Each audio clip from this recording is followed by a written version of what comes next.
The first 3 days were a test of patience that Jake had not expected. He woke each morning before the other trainees and made his way to Enclosure 7. The creature inside was always awake.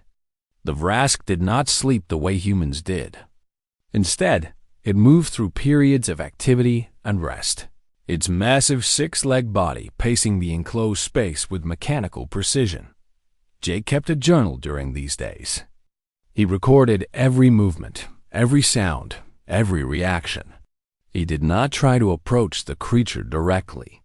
Instead, he sat on the viewing platform outside the enclosure and simply observed. The Vrask was intelligent. That much was clear immediately. It seemed to understand that Jake was watching. At first, it reacted with aggression, charging at the barriers whenever Jake appeared. But as the hours passed, the creature's response changed. It became less hostile and more curious. On the afternoon of the first day, Jake tried offering food. He placed raw meat on the ground near the barrier and stepped back.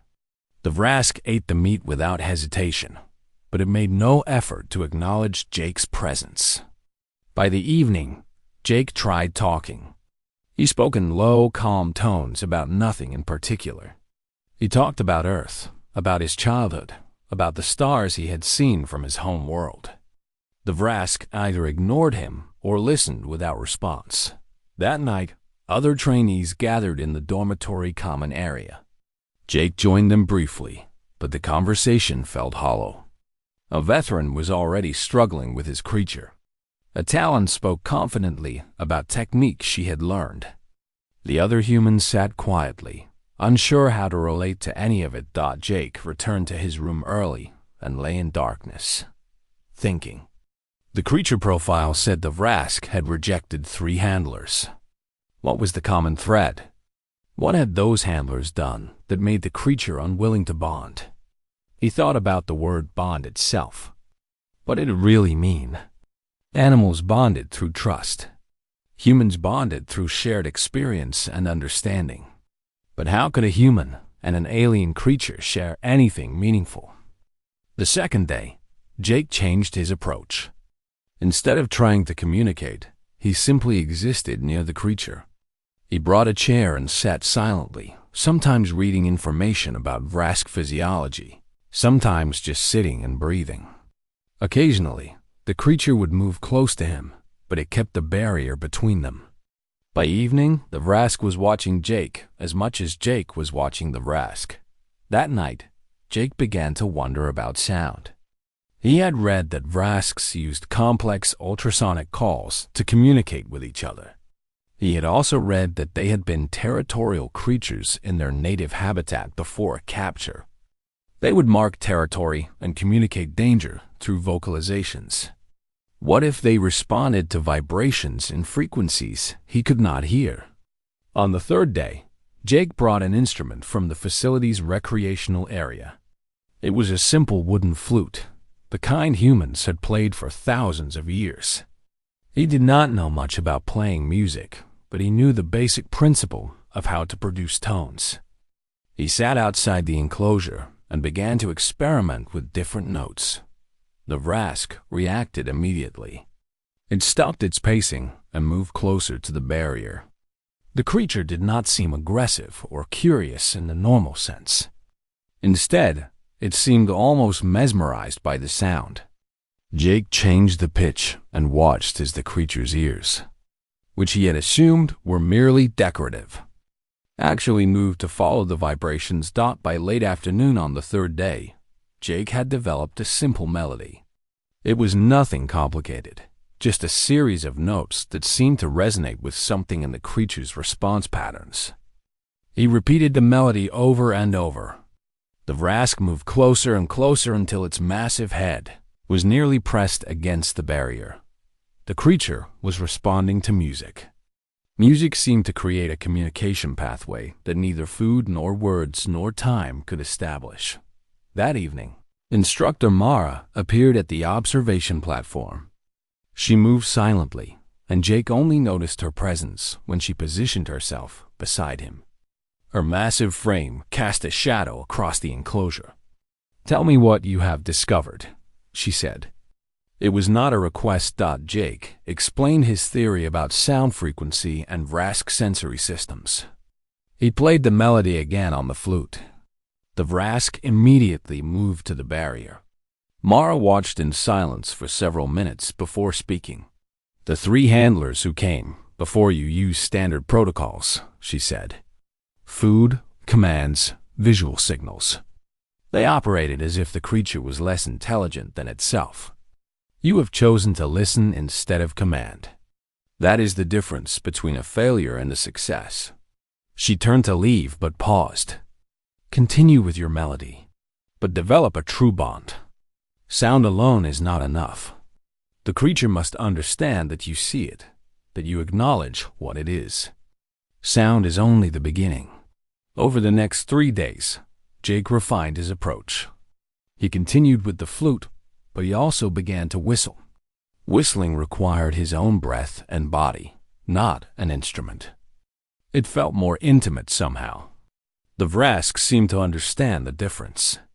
When Jake whistled, the creature's response was not just to move closer, but to make its own vocalizations. The creature tried to match the pitch of Jake's whistle. By the 7th day, something had shifted fundamentally. The Vrask no longer charged at Jake. Instead, it waited for him each morning at the barrier. When Jake arrived, the creature would watch him and listen when he began to whistle. They had developed a routine, an exchange that belonged only to them. Jake wrote his first bonding report.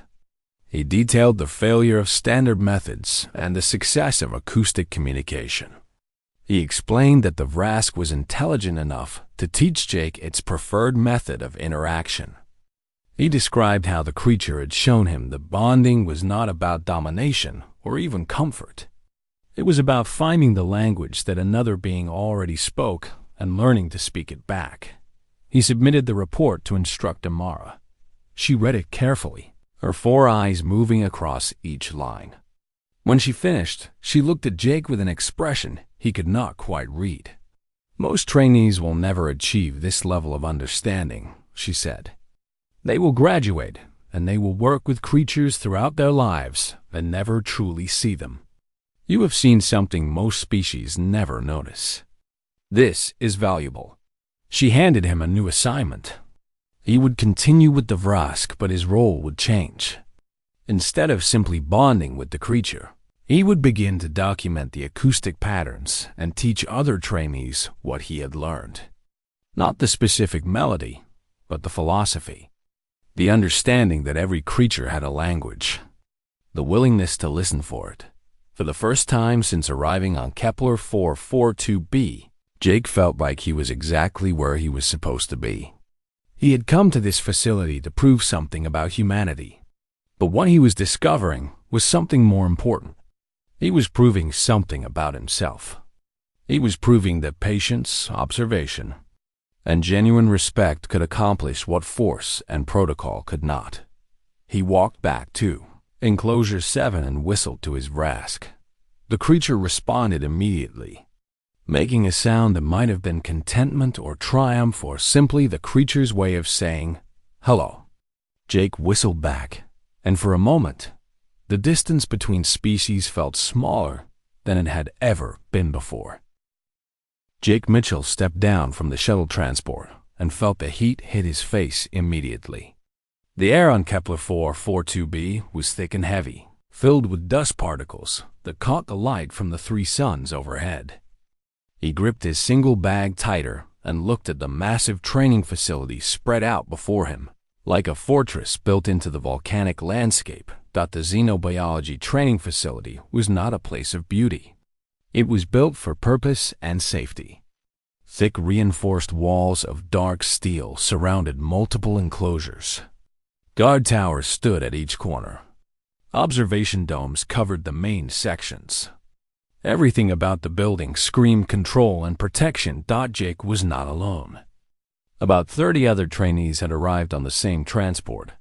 He could see the differences immediately.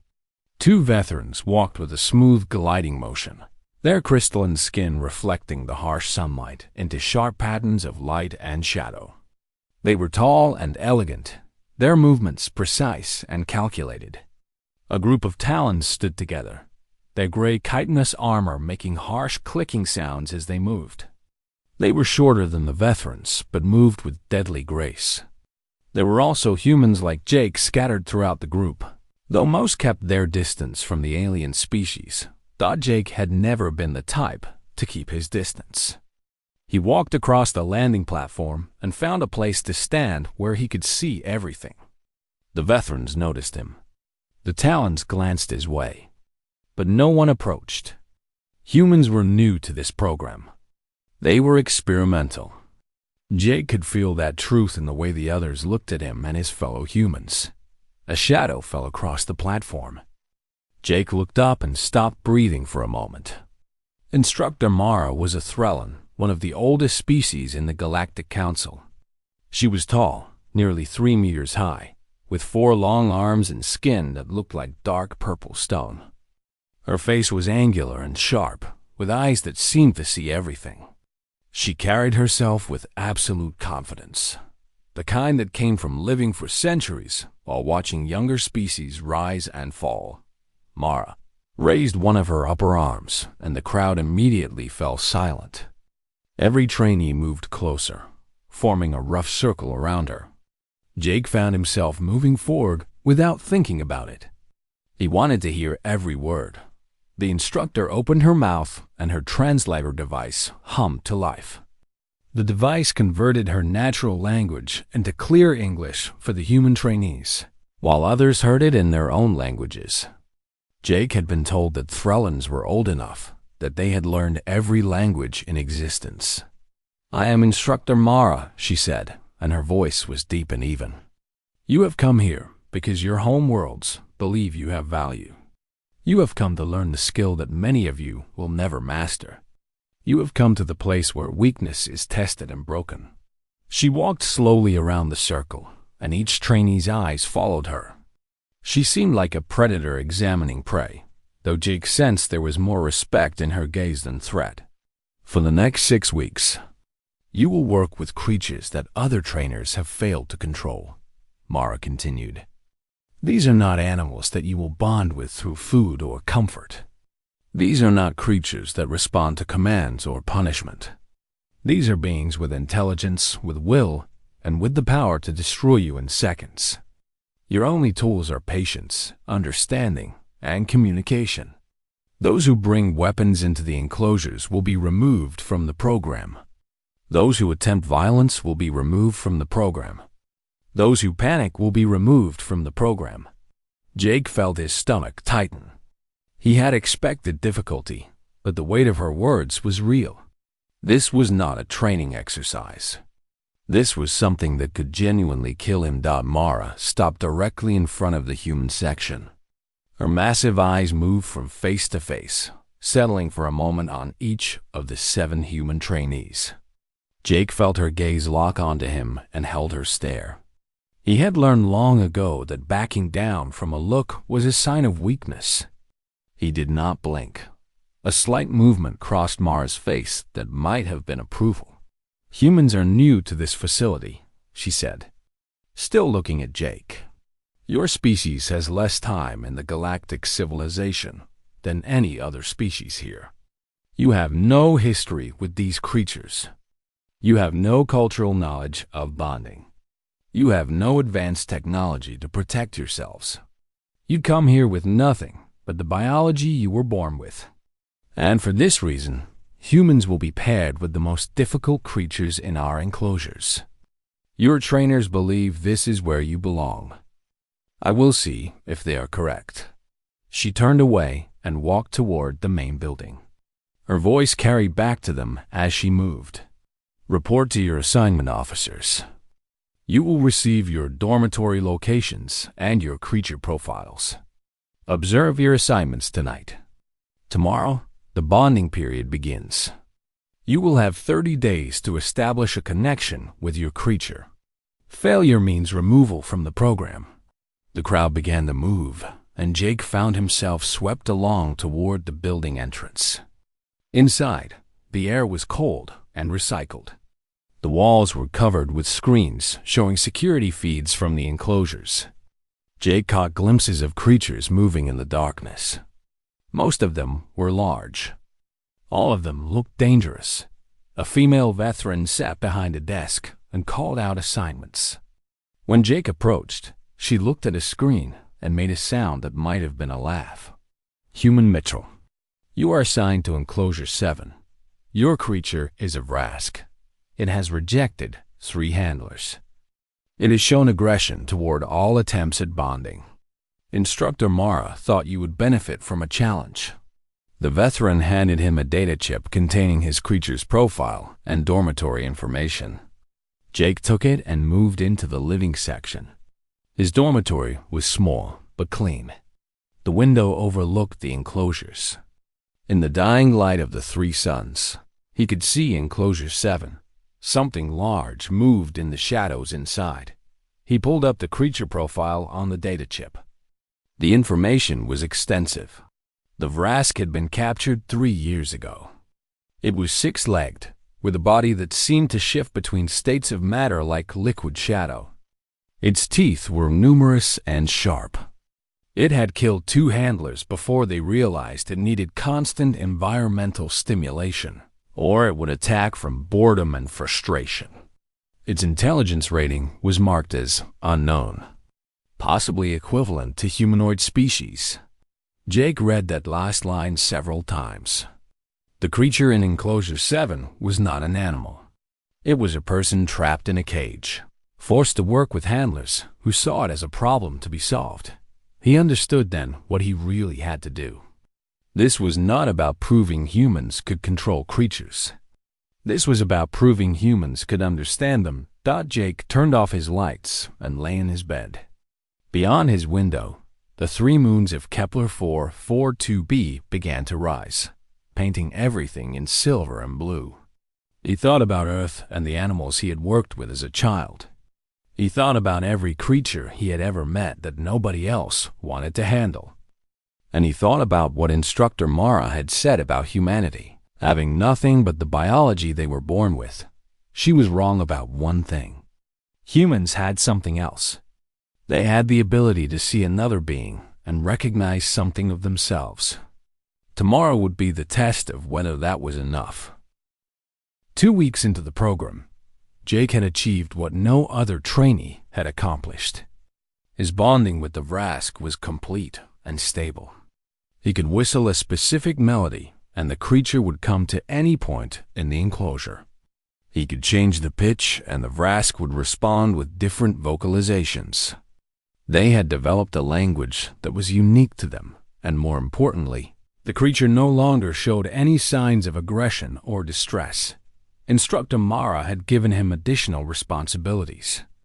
During the afternoon sessions, Jake would sit with other struggling trainees and explain his methods. He tried to teach them about observation and patience. He explained that bonding was not about forcing a creature to obey.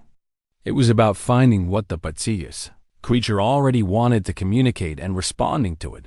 Most of the other trainees did not succeed. A veteran trainee achieved a basic level of control over his creature through repeated exposure and careful feeding schedules. 2 human trainees managed moderate progress. The Talon group showed remarkable success with their assigned creatures, though they used methods that seemed harsher than Jake's approach. But none of them achieved the depth of bonding that Jake had with his Vrask. On day 22 of the program, Jake was walking through the creature wing in the morning. He was heading to Enclosure 7 as he did every morning. It was a simple routine that had become the foundation of his day. But as he passed by the other enclosures, something changed. He began to whistle his melody without thinking about it. It was automatic, a habit now so ingrained that he did not need to make a conscious decision to do it. The response was immediate and shocking. Every creature in the facility responded. In Enclosure 3, a Thrax creature stopped its aggressive pacing and turned toward Jake's whistling. In Enclosure 5, a nervous pack animal that had been impossible to calm suddenly sat down and became completely still. In Enclosure 8, a fearsome Quillen, a creature that handlers normally approached only in full protective gear, pressed itself against the barrier and made sounds that resembled purring but magnified 1,000 times. Jake stopped whistling immediately. But the damage, if it could be called damage, was already done. Alarms sounded throughout the facility. Within seconds, guards rushed into the creature wing. They were armed with tranquilizer weapons and moved in formation, ready to respond to any aggression. But the creatures did not attack. They remained calm, almost peaceful. The guards stopped moving, confused. Instructor Mara appeared within 5 minutes. Her forearms were held at her sides, and her expression was completely neutral. She walked slowly toward Jake, and he could not read whether she was angry, confused, or fascinated. "Explain what just happened," she said. There was no emotion in her voice. Jake had no explanation. He had been whistling the same melody he had been whistling every day for 2 weeks. The melody he had developed specifically to communicate with his Vrask. He told Mara this, described the routine, explained that he had not been thinking about it. It had simply happened. Mara dismissed the guards and ordered the creature wing closed to all other trainees. She then ordered a complete technical analysis of Jake's whistling. Acoustic engineers came to the facility. They set up equipment that measured frequency, amplitude, and harmonic content. Jake whistled the melody while instruments recorded every detail. The analysis revealed nothing extraordinary. The whistle was within normal human vocal range. The frequency was standard. There were no unusual harmonics or underlying tones that should not be there. By all measurements, Jake was producing a completely normal human whistle, yet every creature in the facility had responded to it. Mara brought in specialists from the Galactic Research Council. Biologists arrived to study Jake's vocal physiology. Psychologists came to evaluate his mental state. Engineers tested the acoustic properties of the facility itself. Nothing explained the phenomenon. One theory suggested that humans, as a new species to the galactic civilization, had some unknown biological compatibility with certain creatures. Another theory proposed that human vocal patterns resonated with prey animals in ways that other species could not replicate. A third theory suggested that Jake had somehow damaged the creature's cognitive functions, making them susceptible to simple audio triggers. This last theory was quickly disproven when each creature was evaluated and found to be mentally healthy and unharmed. Over the course of 4 days, Jake was extensively questioned. Researchers wanted to know everything about his childhood, his musical training, any unusual experiences with animals. They wanted to know if he felt anything when he whistled, if he consciously understood what he was doing, if he could teach the skill to other humans. Jake could not teach it. When other human trainees attempted to whistle the same melody, the creatures showed no response. The melody alone was not the key. Something about Jake himself, something about his specific vocal qualities, or his intention, or his way of existing in the world, was what made the creatures respond. By day 26 of the program, Jake had become the center of intense scientific and political interest. The veterans wanted access to him. The Talons wanted him to demonstrate his ability in controlled combat scenarios. The Threllans were conducting biological analysis to determine if this was a unique human ability or something that could potentially develop in other humans. The Galactic Council sent representatives to observe him and file reports. Through it all, Jake's primary concern remained his Vrask. He maintained his routine of sitting outside, Enclosure 7, and whistling his melody. The creature still responded with the same recognition and calm that it has shown since the early days of his training. That connection felt real and honest in a way that nothing else in the facility did anymore. On the evening of day 26, as Jake sat alone with his Vrask, he began to understand the true nature of what had happened. His whistle was not a weapon or a tool or a proof of human superiority. It was a language, a very specific language that he had developed with one creature, and that creature had somehow taught that language to every other creature in the facility. They had shared what they had learned about Jake and his intentions.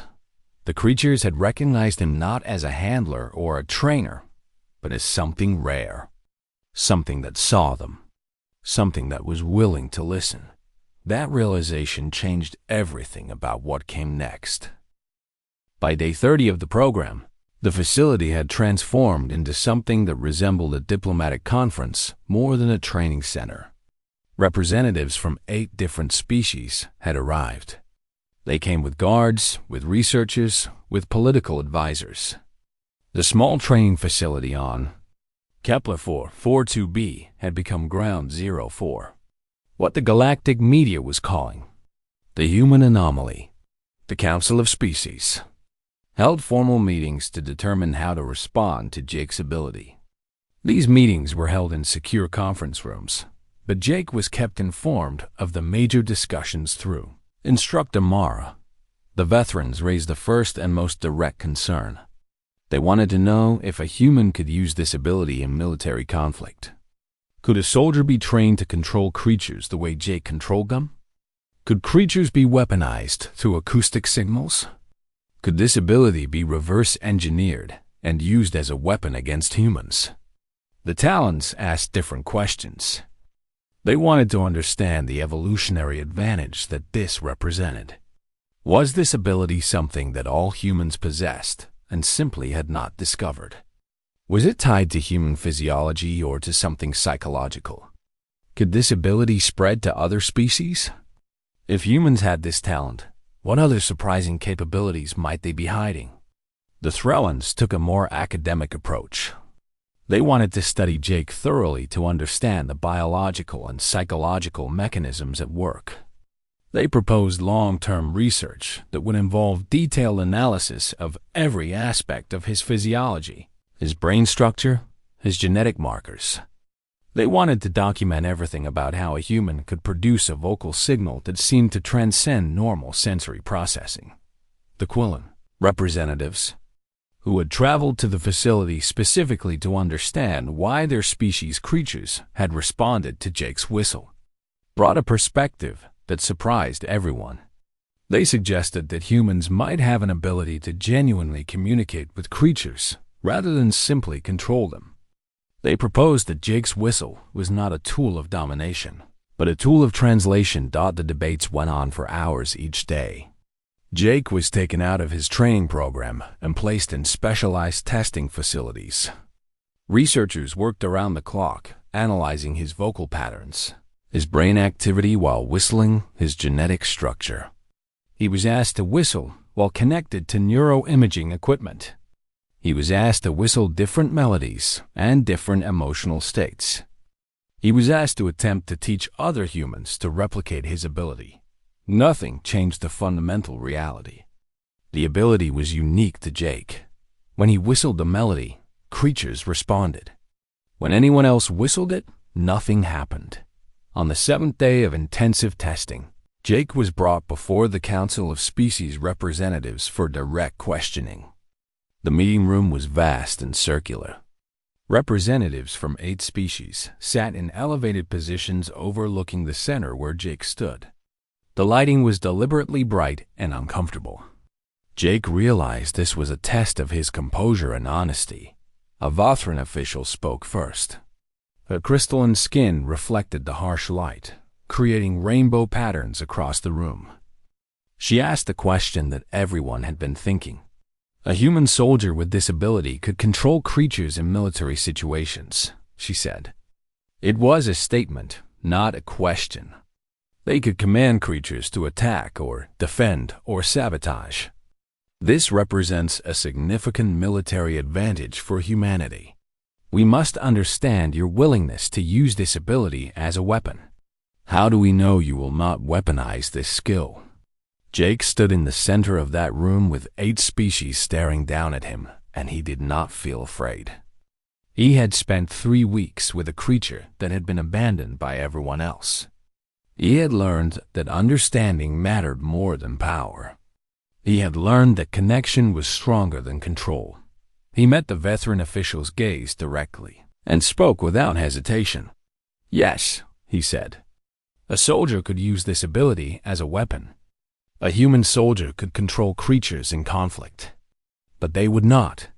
"You cannot speak for all humans," the official replied coldly. "Humans are a new species. Your intentions are unknown. Your ethics are unproven." "No," Jake agreed. "I cannot speak for all humans. But I can speak for myself. And I can tell you what I have learned. I came to this facility because I wanted to prove that humans belong among the great civilizations of the galaxy. I thought I had to prove something through technology or power or achievement. But what I discovered is something else." Jake paused. He wanted the words to be precise and true. Every creature in this facility was brought here because someone thought they were a problem. They were too aggressive, too unpredictable, too difficult to manage. The handlers before me tried to control them through force and protocol and punishment. And every one of those creatures resisted and refused to cooperate. Then I came, and I did something different. I stopped trying to control them. I stopped trying to make them fit into systems designed by species that did not understand them. Instead, I listened. He looked at each representative in turn. I learned that a creature will respond not to force, but to genuine respect. A creature will bond with something that sees it as intelligent and valuable rather than as a problem to be solved. This is not a military advantage. This is a basic truth about how beings interact when they treat each other as equals. A Talon representative raised one of his forward appendages. His voice was harsh and clicking. "What you describe is philosophy, not fact. The facts are that you can control creatures through acoustic signals. The facts are that other humans could potentially be trained to do what you do. The facts are that this represents a threat to galactic stability. The facts," Jake said, "are that creatures respond to respect. If a human trainee attempted to use my whistle as a weapon, the creatures would not respond. Because the creatures would sense the intention behind the sound. They would recognize aggression and refuse to cooperate. The whistle is not a tool of control. It is a tool of understanding. It only works when the intention is genuine connection." Mara stood then. Her forearms moved in a gesture that seemed to demand attention. "I have observed this human for 30 days, she said. "I have watched him develop the first meaningful bond between a human and a creature in this facility's history. I can speak to his character. If Jake Mitchell says he will not weaponize this ability, then he will not. If he says the creatures respond to genuine intention, then it is true. Humans may be new to the galactic civilization, but they have something many of us have forgotten. They have the capacity for genuine compassion. This is not a weakness. It is their greatest strength." The council deliberated for another hour. Arguments continued. Concerns were raised. Theories were debated. But finally, a decision was made. Jake would be allowed to remain in the training program. He would not be studied further. He would not be restricted or contained. Instead, he would be trained as an instructor. Other humans who show promise would be brought to the facility to learn from him.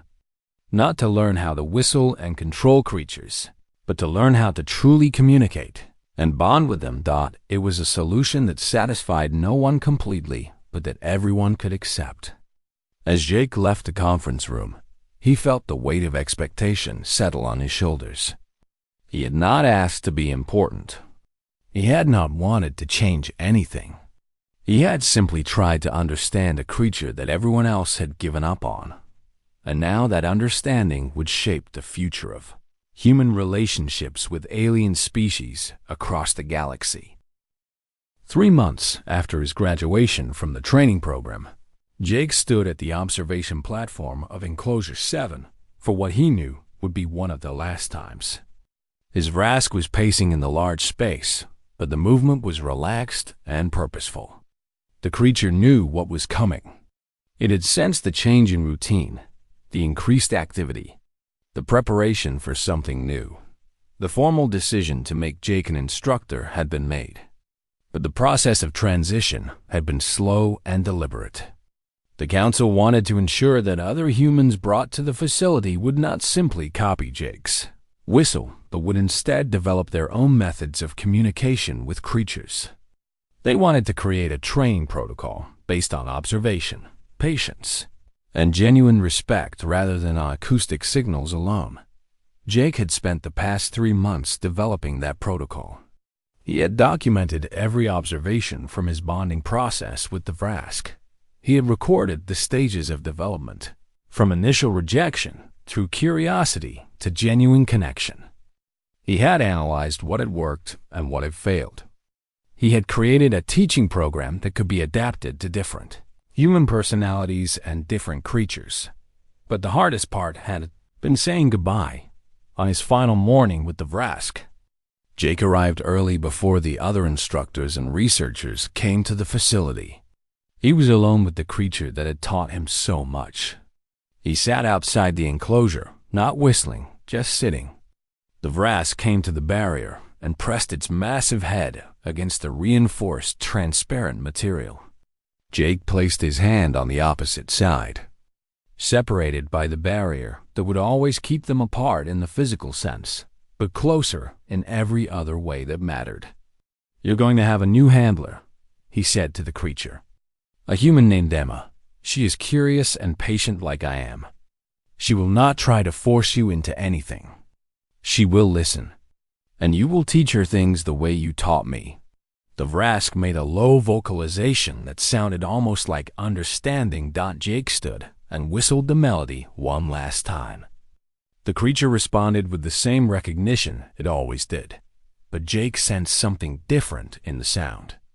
It was a goodbye. It was an acknowledgement that this chapter was ending. It was a statement of gratitude and connection that transcended both their species. When Emma arrived an hour later, she found Jake waiting with her.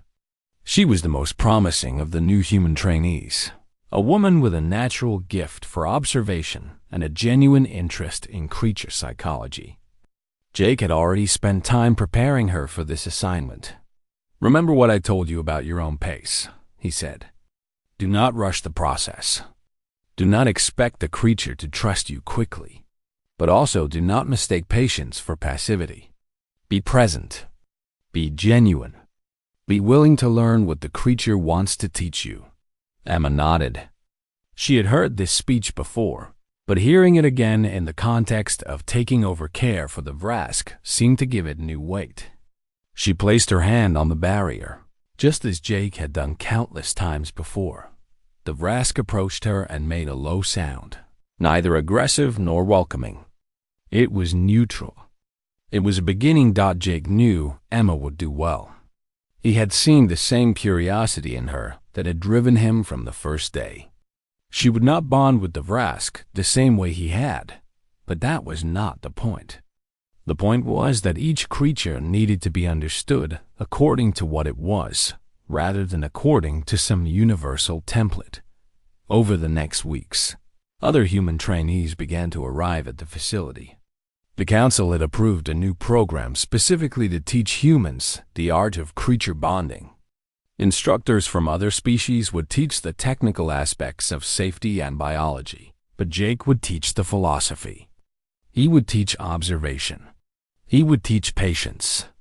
He would teach what it meant to respect a creature enough to listen to it. Some of the trainees struggled. One human, a man named David, arrived with the assumption that Jake's ability was something he could simply copy. David expected that by whistling the right melody, he could achieve instant bonding with his assigned creature. When that did not work, he became frustrated and demanded that Jake explain his technique in more detail. Jake brought David to the observation platform of Enclosure 7, where Emma was now several weeks into her training with the Vrask. The creature was calm and responsive to Emma's presence, though it had not yet bonded completely. "Do you see what Emma is doing?" Jake asked. "She's just sitting there," David said dismissively. "She is wasting time." "She is observing," Jake corrected. "She is learning the creature's patterns. She is noticing what time the creature is most active, what behaviors indicate distress or contentment, what kinds of sounds the creature makes in different situations. She is building a foundation of understanding before she attempts to communicate. So she is wasting time," David repeated. "No," Jake said. "She is working harder than you could ever work. Most people think work means action. Emma understands that work also means attention and presence and patience." David left the program 2 weeks later. He could not accept that success required more observation than action. But others remained. They learned, slowly, what Jake had learned. They discovered that creatures were not problems to be solved, but beings to be understood. They found that the whistle was less important than the intention behind it. They grasped that genuine respect could not be faked, and creatures could sense the difference between real compassion and calculated control. On the day that marked 1 year from Jake's arrival at the facility, there was a celebration. Representatives from the species that had originally been skeptical of human capabilities had come to observe the progress. The newer trainees demonstrated their bonding work with their creatures. Emma showed the council how the Vrask responded to her presence with calm and recognition. 2 other humans demonstrated their own unique methods of communicating with creatures. The veteran official, who had asked about weaponization, stood in the observation area watching the demonstrations. She approached Jake and made a gesture that humans had learned to interpret as a form of respect among her species. "You were right," she said. "The creatures respond to genuine intention. A weapon created through fear or aggression would fail. But you have created something that is not a weapon at all. You have created a bridge between species. That is far more valuable than any technology or military advantage." That night, as the 3 moons of Kepler 442b rose over the facility, Jake stood on the observation platform and looked at the enclosures spread out beneath him. Each enclosure held a creature and a human working together to understand each other. Some bonds were strong and developed. Others were still forming. Some would fail. But each one was real and genuine and built on the foundation of respect. He thought about Earth and wondered if this was humanity's role in the greater galaxy. Not to achieve through force or to conquer through technology, but to understand and to connect. To look at creatures that other species found impossible and see instead the intelligent being beneath the surface. To have the patience and courage to sit in silence and listen to another being's truth. The whistle had been important, but it had never been the real point. The real point was what the whistle represented. The understanding that every living thing had something to communicate. The willingness to hear it. The courage to respond with respect and genuine connection rather than with control and dominance. Jake Mitchell had come to an alien training facility to prove that humans belonged in the galactic civilization. What he had discovered instead was something far more important. He had discovered that humans had something unique to offer. Not power, not technology, but the rare and precious ability to see another being and recognize something of themselves. To have compassion, to have patience, to have the strength that came from genuine understanding. And that strength, he realized as he stood under 3 moons on a world that was not his own, would change the future of humanity in ways that no military achievement or technological advancement ever could. The future was not about what humans could control. It was about what humans could understand. And that future was only beginning.